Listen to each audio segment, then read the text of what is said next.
आज की कहानी एक ऐसी महिला डॉक्टर का है जिसका नाम पूरे जिले में होता है, जो कि आंख की डॉक्टर होती है। लेकिन इस महिला को हवस की इस कदर भूख लगती है और कुछ ऐसा कर बैठती है कि पूरी इंडिया ही नहीं बल्कि विदेशों में इसका नाम तेजी से वायरल होने लगता है। आखिर इस महिला डॉक्टर ने ऐसा क्या किया था, पूरी कहानी इस वीडियो में बताऊंगा। बस लास्ट तक बने रहो और देखते रहो। नमस्कार दोस्तों, मैं विजय शंकर पाल। इस वीडियो को लाइक करना, चैनल को सब्सक्राइब करना। रोजाना शाम को हमारी एक नई वीडियो आती है, तो चैनल को सब्सक्राइब करके बेल आइकन को जरूर दबा लेना। बाकी आप लोग कहां से हमारी वीडियो देखते हैं कमेंट जरूर किया करिए। नेक्स्ट वीडियो में आप सभी का नाम लूंगा। जो लोग पिछले वीडियो में कमेंट किए हैं उनका लास्ट में नाम लूंगा।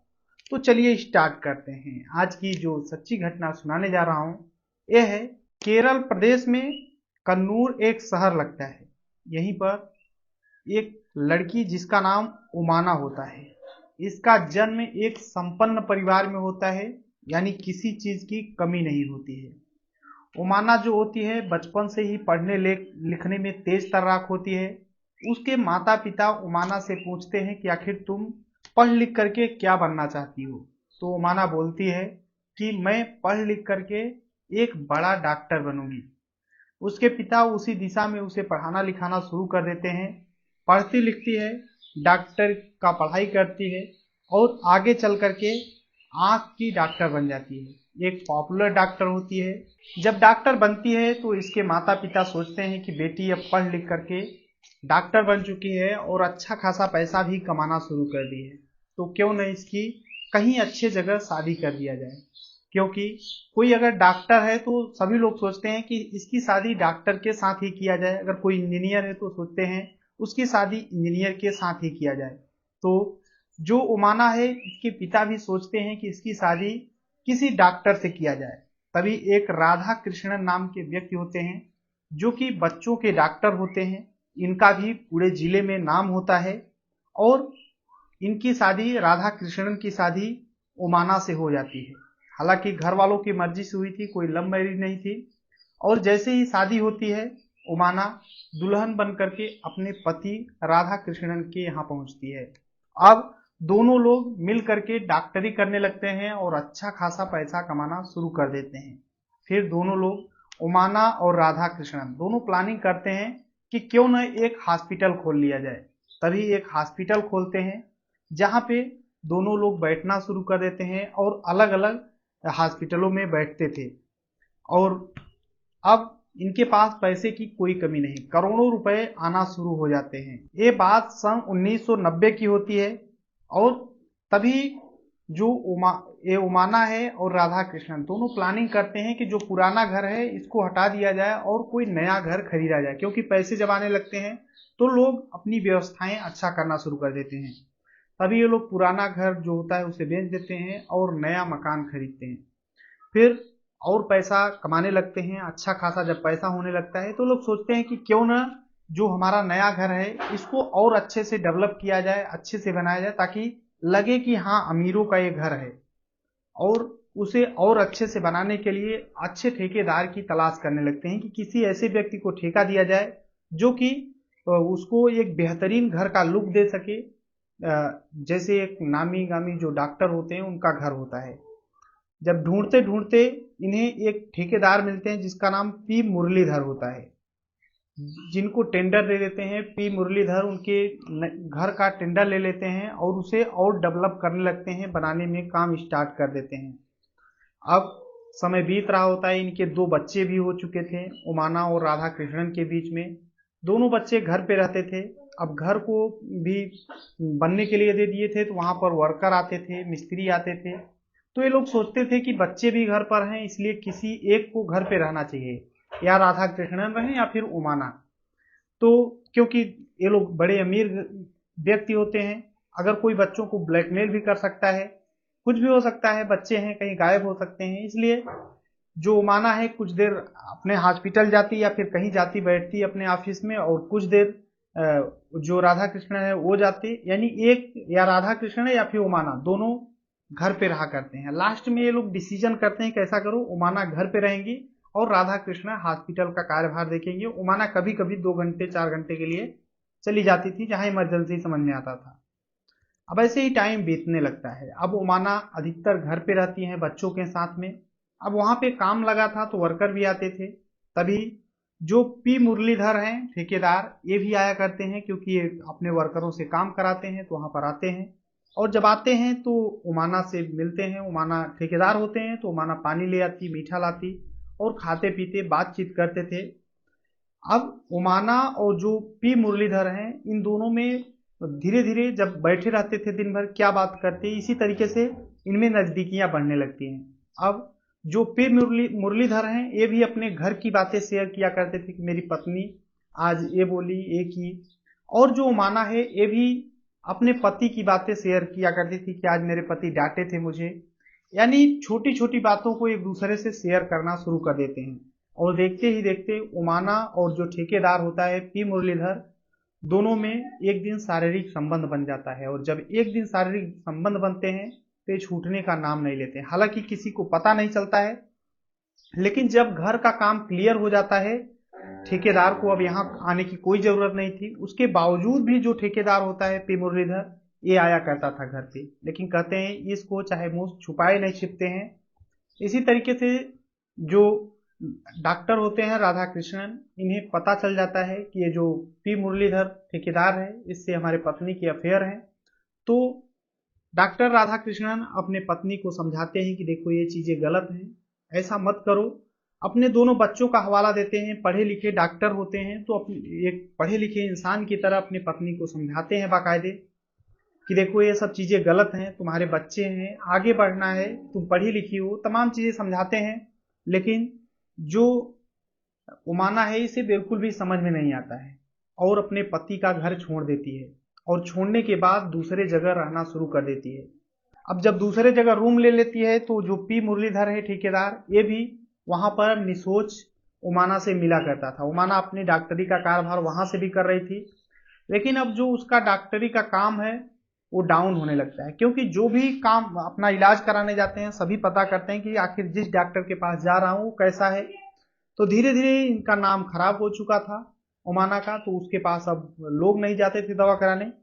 धीरे धीरे छवि खराब हो चुकी थी, पैसे की तंगी होने लगती है। तो उमाना सोचती है अब यहाँ पर तो मेरा नाम खराब हो चुका है, अब मुझे कुछ करना होगा। तभी उमाना जो है अपना पासपोर्ट बनवाती है और मलेशिया के लिए निकल जाती है। मलेशिया जब पहुंचती है, और जो इसका बॉयफ्रेंड होता है पी मुरलीधर, ये इंडिया में ही रहता है। और उमाना मलेशिया में जाती है, वहां पे बाकायदे पढ़ी लिखी थी, इसके पास डिग्री थी, तो एक क्लिनिक खोलती है और वहां पर चलने लगता है क्लिनिक इसका। और फिर अच्छा खासा पैसा कमाना शुरू कर देती है। इधर पी मुरलीधर को भी फोन करती, बातें करती, या उससे बताती कि अब अच्छे खासे पैसे आ रहे हैं। पी मुरलीधर को भी पैसे भेजा करती थी। इधर जो ठेकेदार मुरलीधर है, इसके पास भी अब पैसे आने शुरू हो गए थे। उमाना वहां पर रहती, लेकिन अब उमाना बोलती है कि पी मुरलीधर यानी ठेकेदार से कि ऐसा करो, अब मेरे पास भी पैसे हो गए हैं अच्छे खासे, तो ऐसा करो तुम भी यहीं पर चले आओ। तो मुरलीधर बोलता है कि नहीं, मैं कैसे आऊंगा, मैं तो आज तक इंडिया छोड़कर कहीं गया नहीं हूँ। तो उमाना आती है इंडिया और एक फर्जी पासपोर्ट बनवाती है और मुरलीधर को लेकर के मलेशिया चली जाती है। अब उमाना और मुरलीधर जो होता है पी मुरलीधर, ये दोनों साथ में एक छत के नीचे रहना शुरू कर देते हैं मलेशिया में। लेकिन जब दोनों पास में रहने लगते हैं एक छत के नीचे, तो दोनों में अनबन होने लगती है। जब दोनों में अनबन होने लगती है तो पी मुरलीधर वहां से निकलता है और इंडिया आ जाता है। लेकिन दोनों से बातचीत हुआ करती थी। अब ये जो उमाना है, ये पी मुरलीधर को पैसे दिया करती थी। पी मुरलीधर वहां से भी पैसे लेता था मलेशिया से, उमाना पैसे देती थी पी मुरलीधर को। लेकिन अब जो उमाना है, इसे लगता है कि पी मुरलीधर थोड़ा बदल रहा है, ये मुझसे शादी नहीं करेगा, क्योंकि दोनों एक दूसरे से शादी करने का वादा किए थे। तो जो उमाना है वो पैसा कम कर देती है, पी मुरलीधर को पैसा देना कम कर देती है। तो पी मुरलीधर अपना असली रंग दिखाना शुरू कर देता है। बोलता है कि तुम मुझे पैसा दो। तो उमाना बोलती है मैं तुम्हें पैसा नहीं दे पाऊंगी। तो पी मुरलीधर बोलता है कि अगर पैसे नहीं दोगी तो जो हमारे साथ तुम की हो, जो हम लोग शारीरिक संबंध बनाए, इसकी वीडियो भी बनी है बाकायदे, वायरल कर दूंगा। और जो तुमने फर्जी पासपोर्ट बनवा करके मलेशिया गई हो, वो भी वायरल कर दूंगा, तुम जेल चली जाओगी। अब जब इस तरीके से बोलता है तो उमाना के पैरों तले जमीन खिसक जाती है, ये बहुत गुस्सा होती है और फिर इसे लगता है कि अब जो पी मुरलीधर है ये मेरे लिए खतरनाक है, क्योंकि ये धमकी दे रहा था लगातार। तो उमाना अब पी मुरलीधर को फिर से पैसा देना शुरू करती है और इसे फुसलाती है और फिर इंडिया आती है। इंडिया आने के बाद पी मुरलीधर को बुलाती है, बोलती है 3 दिन मेरे साथ अच्छे से रह लो। और पी मुरलीधर बोलता है कि 3 दिन क्या, तुम्हारे साथ तो 1 हफ्ते रह लूंगा साथ में। और पी मुरलीधर उमाना के पास में जाता है और एक होटल में दोनों रुकते हैं। वहां पे लगभग 3 दिन रुकते हैं, 3 दिन दोनों में शारीरिक संबंध बनते हैं। और जैसे ही चौथा दिन होता है, 7 जुलाई 1996 की बात होती है, उमाना पी मुरलीधर से बोलती है कि तुम में अब वो बात नहीं रही, तुम अब अच्छे से शारीरिक संबंध नहीं बना पा रहे हो। तो पी मुरलीधर बोल रहा है कि आज तक जितने लोगों से मैंने शारीरिक संबंध बनाया है ऐसा कोई नहीं बोला है, तुम पहली बार ऐसा बोल रही हो कि मैं अच्छे से शारीरिक संबंध नहीं बना पा रहा हूँ। आखिर तुम ही बताओ, तुम डॉक्टर हो, तुम ही बता दो कि मैं कैसे कर पाऊंगा।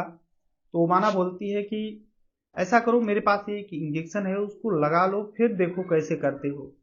तो पी मुरलीधर भी तैयार हो जाता है। फिर उमाना एक उसे इस दुनिया से हटाने वाली कोई जहरीली सुई लगा देती है और पी मुरलीधर इस दुनिया को छोड़कर चला जाता है।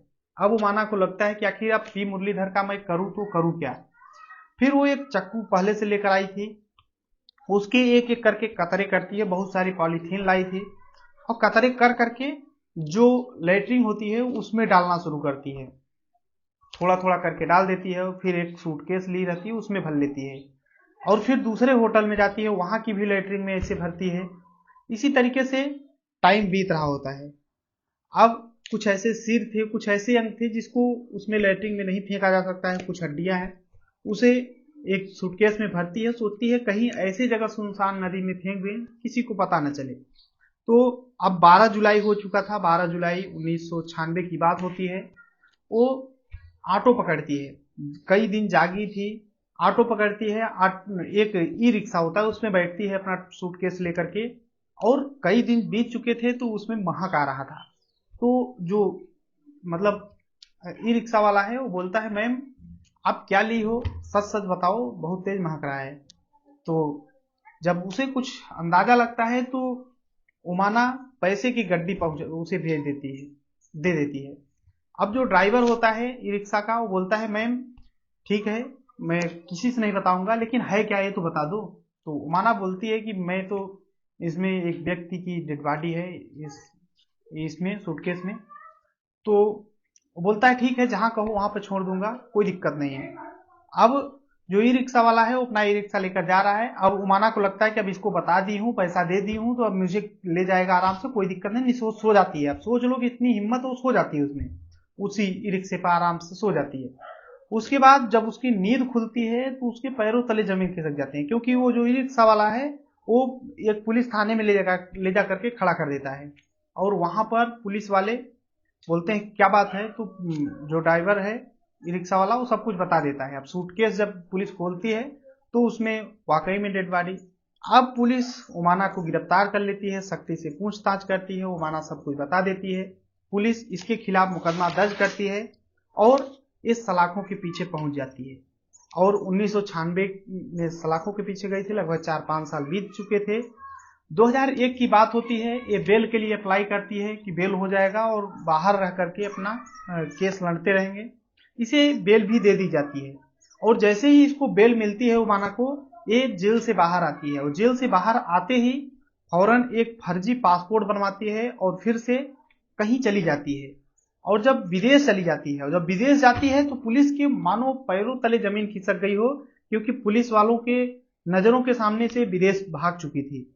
पुलिस पता करने की कोशिश करने लगती है हर एक एंगल से, लेकिन कहीं भी पता नहीं चल रहा था। फिर 2009 में पता चलता है कि ये मलेशिया में है। मलेशिया की पुलिस, इंडिया की पुलिस जांच पड़ताल करती है, लेकिन कोई पता नहीं चलता है।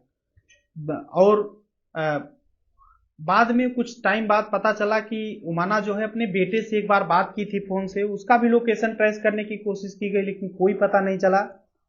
2019 में खबर आती है कि इसने सुसाइड कर लिया है, लेकिन इसका भी कोई सबूत नहीं मिला।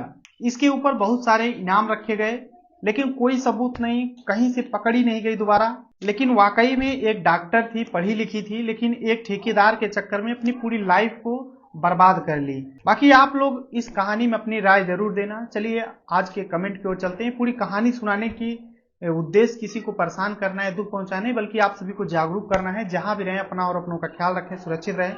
चलते हैं कमेंट की ओर। तो विजय कुमार गुप्ता हैं, अब्दुल खालिक हैं जो कि अररिया बिहार से रहने वाले हैं, विजय कुमार पाल उन्नाव उत्तर प्रदेश से रहने वाले हैं, अशोक गुप्ता बलिया से हैं, महेश सिंह दिल्ली से रहने वाले हैं, अर्जुन हैं जो कि शिमला से रहने वाले हैं, राज हैं जो कि लखनऊ उत्तर प्रदेश से रहने वाले हैं। सभी को तहे दिल से शुक्रिया। मिलते हैं नेक्स्ट वीडियो में, तब तक के लिए जय हिंद, वंदे मातरम।